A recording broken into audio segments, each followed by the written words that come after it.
बोलिए सदगुरुदेव की जय।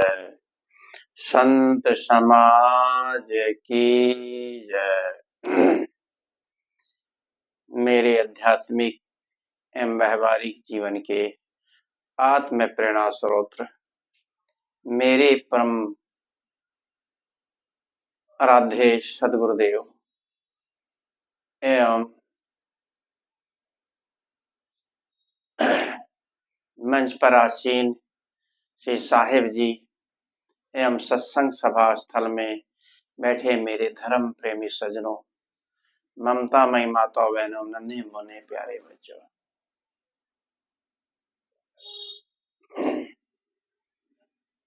सदगुरु कबीर साहब का थोड़ा सा विचार। सदगुरु कबीर साहब ने जाति, धर्म, मानवता को दर्जा नहीं दिया। सदगुरु कबीर साहब केवल मनुष्य से बात करते हैं, मनुष्यता की बात करते हैं। अब से 2,500-3 हजार वर्ष ईसा से हजारों वर्ष पहले सुकरात नाम के एक संत हुए, यूनान के, बहुत ही कबीरी भाषा बोलते थे और उन्होंने लोगों को, अपने शिष्यों को बुला बुला के लोगों के बीच में बैठ करके यही ज्ञान देते थे कि आप लोग कहाँ उलझे हो,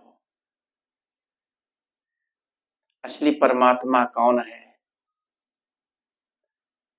आत्मा की पहचान की बात करते थे। वहां छोटा सा यूनान का छोटा सा देश था, कुछ हजारों की संख्या में लोग रहते थे, उसी को राष्ट्र मान लेते थे। तो वहां पर सुकरात के खिलाफ लोगों ने विद्रोह पैदा किया और सुकरात को विद्रोही साबित करने के लिए कुछ लोगों ने, 400-500 लोगों ने मीटिंग की कि सुकरात जो है लोगों में ऐसे प्रदूषण फैला रहे हैं, लोगों में एक नफरत की भावना भर रहे हैं, ईश्वर के नाम पर गलत मार्ग बता रहे हैं। जबकि वो सुकरात एक महान संत हुए, कबीरी भाषा बोलते थे, आत्मा के अलावा कोई परमात्मा नहीं बताते थे, आत्मा ही सब कुछ है। लेकिन वहां के लोगों को ये लगा कि ये लोगों को गुमराह कर रहे हैं। जैसे आज भी हमारे देश में पंडित मौलवी पहले तो बहुत ज्यादा था, जो कबीर को भी नहीं समझ पाए थे। उसी तरह से यूनान में पंडित मौलवी की तरह ही विद्रोह करने वाले लोग थे, जो अपना वर्चस्व वहां जमाना चाहते थे, अपना तेज वहां जमाना चाहते थे। तो सुकरात को सबने मीटिंग करके कहा, या तो तुम यहां से हमारा देश छोड़ करके, एथेंस नगरी थी, एथेंस नाम की नगरी थी, उसी नगरी को राष्ट्र, छोटे छोटे देश होते थे, राष्ट्र कहते थे, एथेंस नगरी, कि या तो यहाँ एथेंस नगरी को छोड़ करके तुम चले जाओ, नहीं तो ये प्रचार, धर्म का प्रचार करना बंद कर दो। वो महापुरुष कहे, मैं शरीर के लिए, ये कहीं आत्मा कहीं मरती नहीं है, इसका कभी नाश नहीं होता। वही भाषा, कबीरी भाषा, गीता की भाषा, जैसे गीता में कहा, इस शरीर को ना तो अग्नि जला सकती है, न पानी गला सकता है, न कोई हथियार इसको काट सकता है। ये आत्मा अमर है, जो कभी मरने वाली नहीं, अमर है। अमर कोई पदार्थ नहीं होता। अमर का मतलब है अमर, कभी ना मरने वाला। अमृत अमर हो जाता है। जैसे कल साहब जी कह रहे थे कि देह का जो मोक्ष है, मोक्ष प्राप्त कैसे होता है, निर्वाण पद प्राप्त कैसे होता है। निर्वाण पद को प्राप्त, जैसे बुद्ध निर्वाण पद को प्राप्त हुए, कबीर साहब निर्वाण पद को प्राप्त हुए, ऐसे और भी हमारे भारत सिद्धांत के कुछ महापुरुष हैं जो निर्वाण पद को, मोक्ष पद को प्राप्त हुए। उनकी रहनी, उनकी जीवन शैली से पता लगता है कि ये मोक्ष पुरुष थे। इन्होंने निर्वाण पद प्राप्त किया, स्वर्ग प्राप्त किया। स्वर्गीय तो सबको बोल देते हैं, जो शरीर छोड़ देता है उसको स्वर्गीय लगा दिया जाता है। लेकिन स्वर्ग का मतलब, हमारे सदगुरु श्री अभिलाष साहब कहा करते थे, स्वयं में रमना। स्वयं माने खुद, गा माने जाना। खुद में रमना, खुद में जाना स्वर्ग है। जो अपने में रहता है समझ लो स्वर्ग में है। जो संसार में रहता है वो नरक में है। संसार में रहना अपने में रहने का भाव है। संसार में रह करके सबसे निष्काम भाव से रहना, निर्ममता से रहना। तभी सदगुरु ने कहा, सब में रमिए सब में बसिए, सबका लीजिए नाव, हाजी हाजी करते रहिए रहिए अपनी ठाव। तो सब में रमने का मतलब है सब में ना रह करके भी अपने में अकेले रहना। अकेला किसे कहते हैं? ये अकेली आत्मा अकेली है। एकांत में बैठ करके विचार करना, अपने बारे में सोचना, मैं कौन हूं, कहां से आए हैं, क्या करने आए हैं, ये जीवन क्यों मिला है, क्या जीवन भर खाने कमाने के लिए। सदगुरु, हमारे सदगुरु अभिलाष साहब जी बहुत प्रसिद्ध है ये बात, कहते थे, हम क्यों कमाते हैं, क्यों खाते हैं और क्यों जीते हैं। इसका साफ पता है, हम लोग कमाते हैं खाने के लिए और खाते हैं जीने के लिए। लेकिन जीने का मतलब क्या है?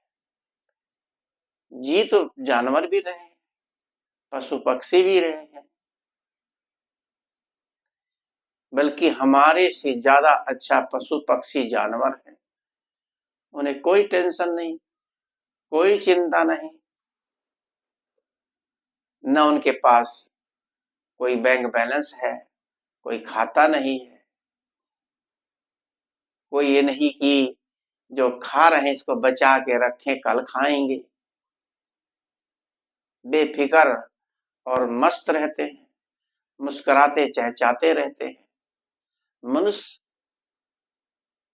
जैसे कि कितना बड़ा दुख उसके ऊपर है, दुख, हर आदमी दुखी है। ये दुख भरा संसार, तभी सदगुरु कबीर साहब को कहना पड़ा, बहुत दुख दुख की खानी, तभी बचियों जब राम ही जानी। ये दुख की खानी है, सुख नाम की चीज पूरी दुनिया में नहीं है। सुख तो दुख का अभाव हो जाना ही सुख कहलाता है। वरना चाहे जिससे पूछो, हर आदमी किसी न किसी चीज से दुखी है। तो मैं कह रहा था, सुकरात एक महान महापुरुष संत हुए, जब उनको जहर दिया गया, उन्होंने कहा मैं इस शरीर की रक्षा के लिए मैं इस नगर देश को छोड़ के जाऊं।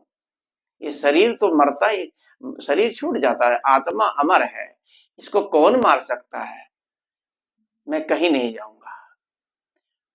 तो उनको जहर दिया गया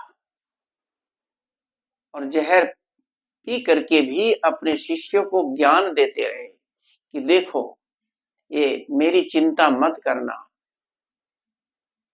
मेरा शरीर छूट जाएगा, मैं फिर भी रहूंगा। उनको बोध दिया, ज्ञान दिया अपने शिष्यों को, और लड़खड़ाते रहे जब तक उनके अंदर शरीर में जान रही। जहर पी के भी ज्ञान का प्रचार करते रहे कुछ देर तक, फिर धीरे धीरे उनका शरीर में जहर रम गया और लड़खड़ा करके नीचे गिर गए। ऐसा महापुरुष, पर उनके ज्ञान उनका दबा नहीं, ज्ञान उनका प्रचार प्रसार करने वाले कोई न कोई महापुरुष ऐसे होते हैं जो उनके बारे में उन्होंने लिखा। जहर देने वालों का नाम नहीं है, पर जहर पीने वाले का नाम आज भी अमर है। लेकिन बात वही कबीर साहब भी कह रहे हैं, वही बात सुकरात भी कह रहे थे, वही बात चीन के एक संत हुए लाओत्से। लाओत्से क्या कहते हैं, सदगुरु श्री अभिलाष साहब की पुस्तक है।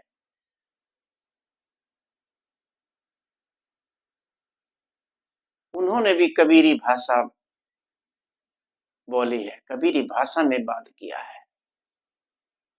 उन्होंने एक बात बहुत अच्छी कही है कि जब आदमी यदि बूढ़ा हो जाता है, जवानी में मर जाते हैं तो उसका कुछ कहना नहीं, लेकिन यदि बूढ़ा होता है तो उसके साथ तीन अवस्थाएं आदमी के तीन स्थिति में जीता है। पहली स्थिति है अकिंचिता। अकिंचिता अकेलापन और असमर्थता। अकिंचिता का मतलब जिस टाइम बुढ़ापा आ जाता है असमर्थ हो जाता आदमी, असमर्थता,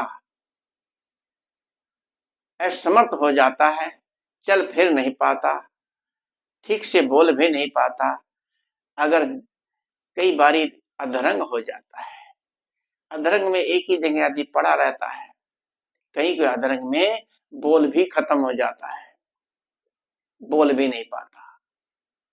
यदि नहीं हुआ, बुढ़ापे में आदमी की स्थिति ऐसी हो जाती है, उसको तो न तो दिखाई देता है, न सुनाई देता है, न चला जाता है। इसे क्या कहते हैं, असमर्थता। और उसके पास लाखों करोड़ों चाहे अकाउंट में पैसा भी होगा, उसके किसी काम का नहीं, न तो जाकर निकाल के ला सकता है, न चल सकता है, असमर्थ हो जाता है। सब कुछ होते अकिंचित है, भिखारी कंगाल की तरह पानी रखा है, दवाई जड़ी बूटी इसकी टेबल पे रखी होगी, और अकेला बैठा हुआ। देखा होगा वृद्ध लोग जब अकेले में बैठे रहते हैं, गुनगुनाते रहते हैं, सोचते रहते हैं, देखते रहते हैं टुकुर टुकुर, कोई इनके पास आया, बोल देता है दादा बाबा दादी दादी कैसे हो, सुनाई नहीं देता, जोर से बोलते हैं तो सुनता है। सोचते क्या करें बैठ के, सुनाई नहीं दे रहा दादा बाबा को, तो कोई बैठना भी पसंद नहीं करता। ऐसी स्थिति जब आ जाती है, ऐसी स्थिति आनी जरूर है यदि बुढ़ापा आया तो। जवानी में भी ऐसा हो जाता है, अधरंग हो जाता है तो सब असमर्थता हो जाती है। तो अकेला बैठा रहता है, अकेलापन, ये तीन चीजें लाओत्से ने बड़ी अच्छी लिखी है। ताओते चिन्ह पुस्तक का नाम है। तो कबीर कोई नई बात नहीं कह रहे हैं। कबीर ने प्रचार इतना किया, इतना प्रचार प्रसार हुआ, वही बात कबीर साहब ने भी कही। उन्होंने किसी देवी देवता की बात नहीं करी, किसी ईश्वर भगवान की बात नहीं करी। मनुष्य से बात करते हैं, मनुष्यता की बात करते हैं।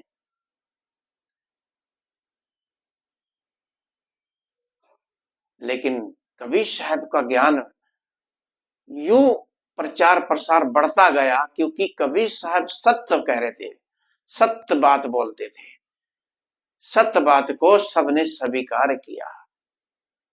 ऐसी कठोर भाषा भी बोलते थे। एक त्वचा हाण मलमूत्रा, एक रुधिर एक गोदा, एक बूंद से श्रेष्ठ रटी है को ब्राह्मण को शूद्रा। एक ही त्वचा हाण मलमूत्र से पूरा शरीर आदमी का बना है। एक बूंद से, रजबीरिये के एक बूंद से ही सृष्टि रची गई है। कौन इसमें ब्राह्मण है, कौन शूद्र है? सब उसी तरह से पैदा हुए हैं। सब पैदाइशी तो सब शूद्र हैं। शूद्र का मतलब किसे कहते हैं? जो अशुद्ध हो। सब गंदगी में लिपटे रहते हैं। दाई माई साफ करती है, देखा है हम लोगों ने। कान में, आंख में, नाक में गंदगी खूब चिपकी रहती है। अंगुली से साफ क्रिच क्रिच करके साफ करती है। मुंह में भी भरा रहता है। इतना पूरा बदन लिपटा रहता है गंदगी से। कौन शुद्धता से पैदा हुआ है? सब उस गंदी जगह से पैदा होते हैं। गंदी मतलब चाहे वो आजकल ऑपरेशन करते हैं, पेट से भी पैदा होते हैं। पेट में भी तो गंदगी में ये जीव शरीर के साथ रहता, लिपटा रहता है और पैदा होता है। साफ कर दिया जाता है, फिर धीरे धीरे बड़ा होता है, फिर आगे अपनी जाति पैदा करता है। कोई ब्राह्मण, कोई क्षत्रिय, कोई शूद्र और कोई कुछ जाति बना देते हैं। इसलिए सदगुरु कबीर साहब ने कहा, को ब्राह्मण को शूद्रा। कोई हिंदू को तुरुक कहावे, एक जमी पे रहिए। अगर तू ब्राह्मण क्षत्रिय कहलाया तो औरत को क्या पहराया? जनेऊ पहन के ब्राह्मण क्षत्रिय कहलाया तो औरत को क्या पहरा? औरत जनेऊ नहीं पहनती। खलड़ी कटा के मुसलमान कहलाया, औरत को क्या कहिए? ऐसी बातें कहने वाला, कठोर बातें, एकदम सच्ची बात कहने वाले ऐसे महापुरुष, जो कि सब लोगों ने उनको स्वीकार किया। और कबीर साहब का जो ज्ञान है आज दिन पर दिन चमकता जा रहा है। उनके बारे में जितना कहा जाए थोड़ा है।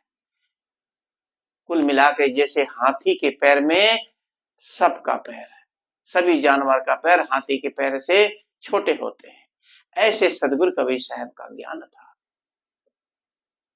ज्ञानी वो नहीं है जिसके अंदर दया, क्षमा, समता, करुणा, प्रेम ये नहीं है। वो मनुष्य, संत महात्मा क्या, वो मनुष्य भी नहीं है। जिसके अंदर दया, प्रेम, करुणा होती है, वही एक इंसान होता है, वही संत होता है। तो ऐसे महापुरुष बड़े बड़े हमारे धरती पर हुए। मैं ज्यादा ना कह करके साहेब का सुनना है, कह के अपनी वाणी को यहीं पर विराम देता हूँ। बोलिए सदगुरुदेव की जय। साहेब बंदगी।